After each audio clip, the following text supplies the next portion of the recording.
قل سيروا في الأرض فانظروا كيف بدأ الخلق ثم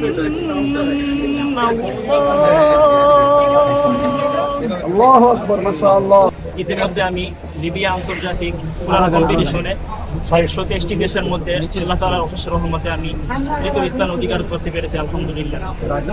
এর আগে আলহামদুলিল্লাহ আমি 2024 5 আগস্টে আমাদের দেশ যখন স্বাধীন হয়েছিল তখন আলহামদুলিল্লাহ আল্লাহ তাআলা আমাকে সর্বপ্রথম যে স্বাধীন হওয়ার পরে মক্কা শরীফে তার রিজাল্ট করে আমাকে প্রথম স্থান অধিকার করতে পেরেছিলেন।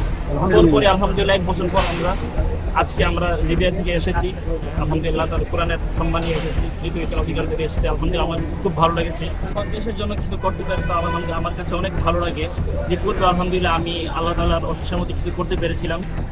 পরে চিন্তা করেছিলাম যেন আমার যে বিশ্বজয়টা আমার যে একটা ইতিপূর্বে যে একটা ভালো রেজাল্ট ছিল এটা যেন ধারাবাহিকতাটা ঠিক থাকে। তো দেশের জন্য কোনো কিছু করতে পেরে আলহামদুলিল্লাহ সবসময় এটা খুব ভালো অনুভূতি কাজ করে। এটা সামনে দোয়া করবেন যেন সামনে দেশের জন্য আরও কিছু করতে পারি।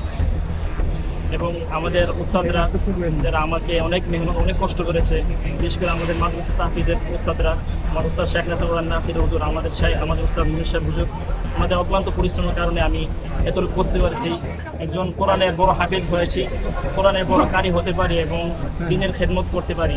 এটা আমার মনের ইচ্ছাটা, আমার সবাই দোয়া করবেন।